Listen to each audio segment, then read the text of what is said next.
For part 2 on this series, The Truth About Benghazi, General Tom McInerney gives a military perspective on what could have prevented that and how things went down, which is very enlightening in my opinion. I want to respond and talk about why there was no military response. Now, I'll give you my experience. I was a commander in the United Kingdom before a lot of you were born when we attacked Gaddafi on April 15th, 1986. President Reagan ordered that attack. We attacked out of the United Kingdom because, number one, we had the appropriate airplanes that had laser-guided bombs and had the range, the F-111s, and as well as we had Margaret Thatcher. And when you have Margaret Thatcher and precision guidance bombs, you got a lot going for you. And then Ronald Reagan. So I was delighted to be the commander of that. But I really want to relate this to you because it was a pre-planned exercise, all right? We found out on a Saturday that we were going to launch on a Monday. It was after La Belle discotheque was destroyed in Berlin, and we had 2 or 3 U.S. servicemen killed and several wounded, and the Brits, through their intelligence agency, told us it was Colonel Gaddafi. Now, so we had time to prepare, but let me give you a feel, we didn't have that much time. We're going to launch on a Monday. Our guidance was initially we would take 18 airplanes through France or take 6 airplanes the long way around through the Med. And the only reason I point this out is because I was given that guidance when I flew over and briefed the SINC, General Chuck Donnelly, on a Saturday. And that night, so I had 2 options. That night, I was given a 3rd option. And I told the wing commander, we only have 2. Said, no, we have 3. And that was 18 the long way. And here's what I want you to understand. To do that, we had to have a very large number of tankers.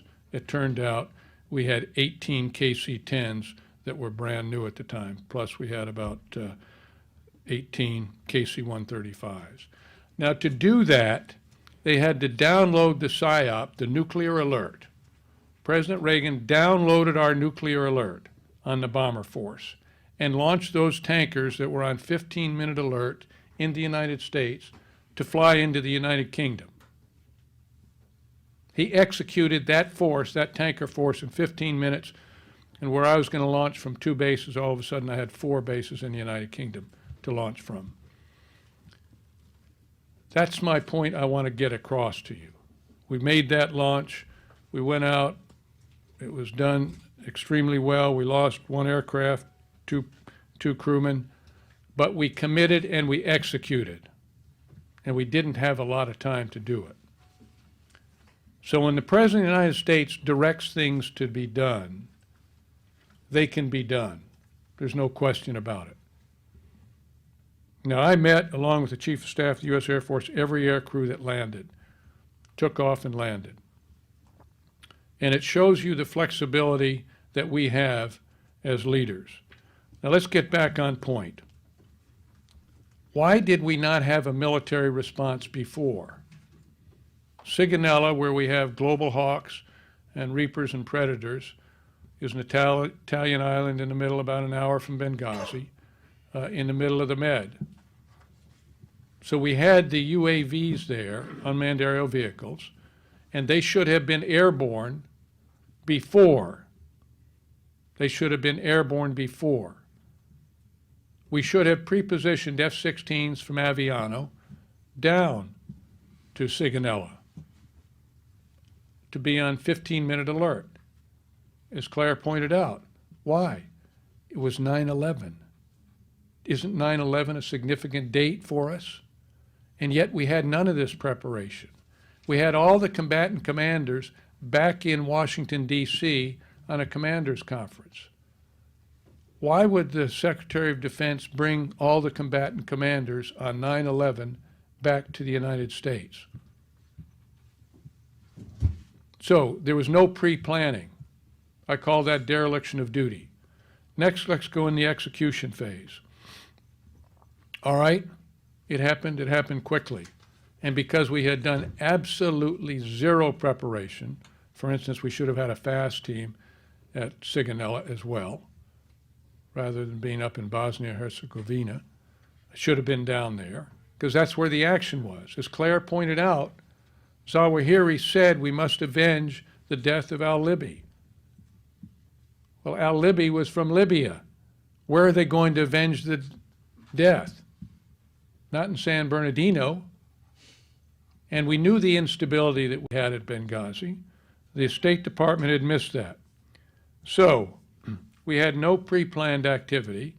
And then even, let's say, the start that they were given, they still could have launched F-16s.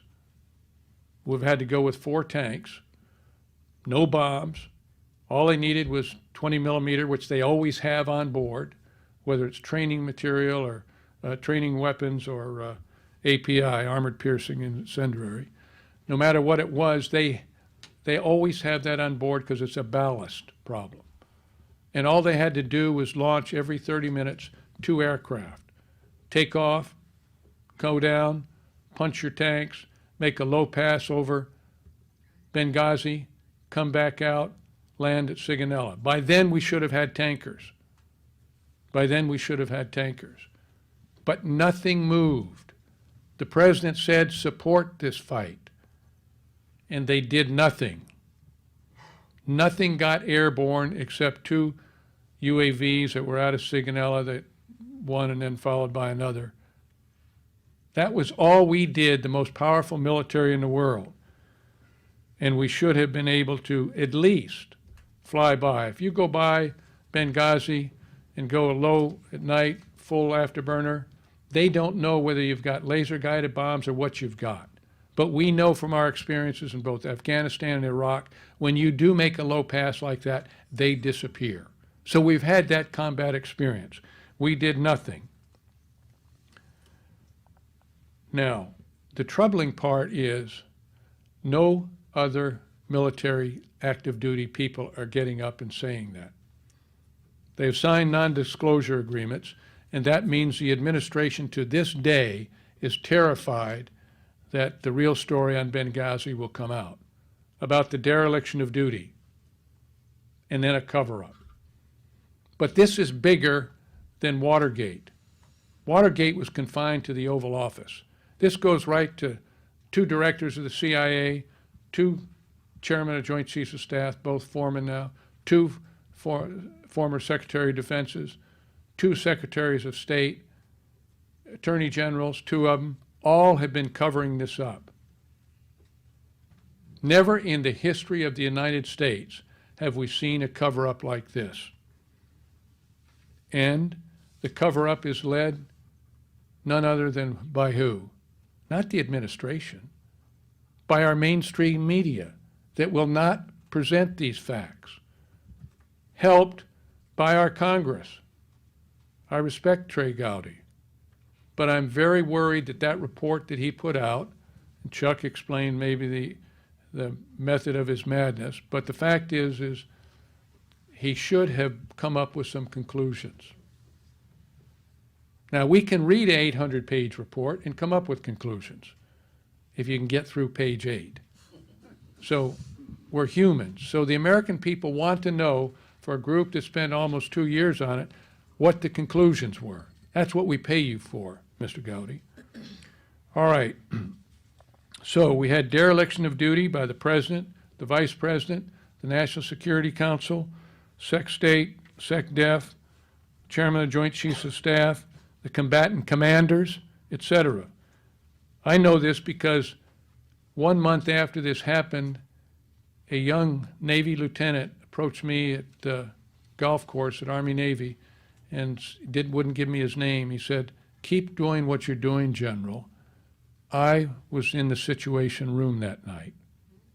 And has anybody seen a picture of the President and his national security team on the front page of the Wall Street Journal like we have for when he took Osama bin Laden down?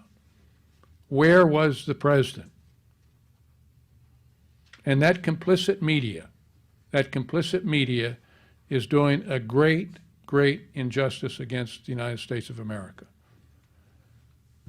Charles, thank you very much for being here. God bless you. God bless you all for being here.